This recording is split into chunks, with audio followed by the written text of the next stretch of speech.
Olá! Você sabia que existem vários sinais de altas habilidades e superdotação que costumam passar batido, mesmo por avaliadores um pouco mais experientes? Porque essas características elas estão presentes lá na cabecinha da sua criança e se você não prestar atenção, muitas vezes eles realmente passam batido. Esses sinais eles são muito importantes, inclusive para a gente considerar essa possibilidade de diagnóstico. Então vem comigo que eu vou te explicar quais são. Meu nome é Mariane, eu sou neuropediatra e nós estamos aqui para falar um pouquinho mais sobre altas habilidades e superdotação. Então, o primeiro sinal, a primeira característica que a gente vai falar aqui hoje é que crianças com altas habilidades são extremamente observadoras. Elas costumam prestar muita atenção aos detalhes, elas ficam observando o seu entorno, às vezes elas parecem ser mais tímidas e retraídas, mas elas costumam observar o comportamento das outras crianças antes delas engajarem numa atividade social. Elas costumam observar os ambientes, então quando elas entram aqui no consultório, elas ficam me observando os pais, demoram um pouco mais para se soltar, elas olham para os brinquedos e ficam pensando, será que vou, será que não vou? Então esse padrão de serem mais observadoras é muito significativo. E às vezes você descobre que a sua criança sabe, por exemplo, tudo sobre cada colega da sala de aula. Ela sabe quem desenha melhor, quem escreve com uma letra bonita, quem comete mais erros, quem tem dificuldade em alguma matéria. Elas ficam observando o comportamento de todo mundo e elas conseguem saber direitinho o que se passa. Então, se você começa a procurar, descobrir e sondar, você vai ver o quanto eles observam do comportamento dos outros. Esse é o primeiro sinal. O segundo sinal é que eles têm uma busca e uma percepção muito grande por entender padrões. E isso chama atenção desde a criança muito pequenininha. Então, crianças pequenas com altas habilidades, ali entre 1 e 2 anos, você já começa a observar o quanto elas percebem padrões. Elas percebem intuitivamente, por experiência, se uma temperatura é quente ou fria, por que na sombra é frio e no sol é quente. Elas conseguem perceber as coisas que cabem umas nas outras. Elas conseguem fazer tentativa e erro, exploram os objetos com muito mais detalhe do seu funcionamento, não só brincando de maneira espontânea e de fazer de conta, mas elas observam os mecanismos, elas tentam entender esses padrões. E elas também observam os padrões dos comportamentos dos adultos, com quem que elas podem conseguir as coisas, com qual adulto ela faz determinado comportamento e com qual adulto ela não faz. Então eles têm uma leitura muito grande desses padrões desde muito cedo.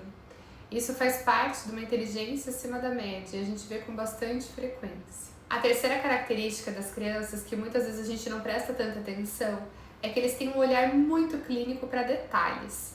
Às vezes eles pegam algum brinquedo e eles percebem detalhes pequenos de coisas que você viu esse brinquedo centenas de vezes e nunca parou para prestar atenção. Eles prestam atenção no meio, na rua onde eles andam, nos sinais, nos desenhos, e eles associam esses detalhes com coisas que têm relação, mas que para nós muitas vezes isso passa batido. Então essa percepção dos pequenos detalhes e uma memória muito grande de coisas que eles viram, vivenciaram ou visualizaram há bastante tempo atrás, também é uma característica que a gente fica bastante surpreso de entender. O quarto ponto, além dessa percepção dos detalhes, é que eles têm normalmente uma grande preocupação com as coisas. E é uma preocupação que muitas vezes foge do habitual e que, se a gente não tomar cuidado, pode causar assim bastante sofrimento.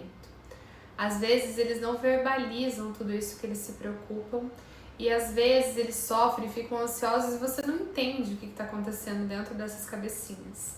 E eles falam muitas vezes que não sabem o que estão sentindo, mas eles sabem. Se você começa a puxar esse fiozinho de raciocínio do que está por trás, você entende o como é amplo esse pensamento deles para a faixa etária. E como eles vão além quando você está pensando que a preocupação é por um motivo específico. Então, às vezes você precisa ficar perguntando, aí você tem medo que aconteça isso, você pensa nisso, você vai seguindo essa linha de raciocínio e vai entendendo onde é que essa criança chega de tão longe. Por exemplo, é muito comum crianças com altas habilidades, mesmo um pouco mais velhas, às vezes terem muita ansiedade com as questões escolares. E um dos medos que eles têm, às vezes a gente não se dá conta, porque a gente acha que na idade deles já não é mais para esse medo estar presente, é o medo, por exemplo, que os pais não vão buscar na escola, né? Então a criança pequena tem essa sensação, mas os mais velhos a gente normalmente não espera mais que eles tenham. E quando você começa a entender esse medo, não é simplesmente medo que os pais não vão buscar ou que esqueçam de buscar. O medo vai muito além. Eles pensam, meu Deus, a escola uma hora vai ter que fechar. Eu já vi a escola com as portas fechadas, uma hora realmente ela fecha. Se todo mundo vai embora, o que vão fazer comigo? As professoras também têm que ir embora, então elas ficam pensando em todas as possibilidades que podem acontecer, até no fundo elas terem medo de que isso aconteça com elas. Então é o tipo de coisa que quando você entende como funciona, não adianta você responder, filho, claro que eu vou te buscar, eu nunca vou te esquecer, eu nunca vou te deixar. Não é essa a questão. Às vezes você tem que explicar, olha, se der o horário e ninguém aparecer, a professora vai ver que você tá ali e ela vai ligar para mim ou para o seu pai, né? Se nenhum dos dois atender o telefone, eles vão ficar esperando e vão tentar localizar uma outra pessoa para te buscar. A escola não vai fechar e deixar uma criança sozinha dentro, porque por lei isso não é nem permitido. Então, às vezes, quando você consegue entender e explicar ponto a ponto das possibilidades que acontecem, para eles isso realmente faz muito mais sentido do que só dizer, filho, eu te amo, claro que eu não vou deixar de te buscar. Então esse raciocínio vai além. Quando a gente entende que esse raciocínio vai além e a gente responde isso passo a passo, faz mais sentido para eles e isso acalma realmente eles um pouco mais. Então, por exemplo, quando ela tem medo de alguma coisa, você tem que entender até onde vai esse raciocínio e esse medo, para que você dê respostas coerentes e não simplesmente respostas genéricas de que você vai estar ali para o que ela precisar, né? Eles precisam da lógica para as coisas fazerem sentido. E mais uma coisa que a gente vê com frequência nessas crianças é que eles têm uma profundidade interna muito grande. Eles pensam sobre a vida, pensam sobre as questões existenciais, pensam sobre a vida após a morte, eles pensam sobre o que acontece com as pessoas que dormem na rua, eles pensam nas questões ambientais, nas questões econômicas, nas questões políticas, muito antes do que a gente imagina. Então, muitas vezes, eles são ansiosos e preocupados com problemas que não são pertinentes à faixa etária.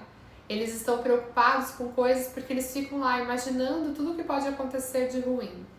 E essa preocupação, às vezes, faz com que eles fiquem mais ansiosos mesmo, e isso gera uns comportamentos, às vezes, disruptivos, ou de choro mais fácil, ou de uma maior labilidade emocional. Mas quando você enxerga o tamanho dessa profundidade que existe dentro deles, aí você entende que eles são tão pequenos e não fazem ideia de como o mundo funciona e já tem tantas preocupações lá dentro. Então essas são algumas das características que você só enxerga se você prestar atenção, se você for perguntando, se você for instigando a sua criança a falar sobre isso.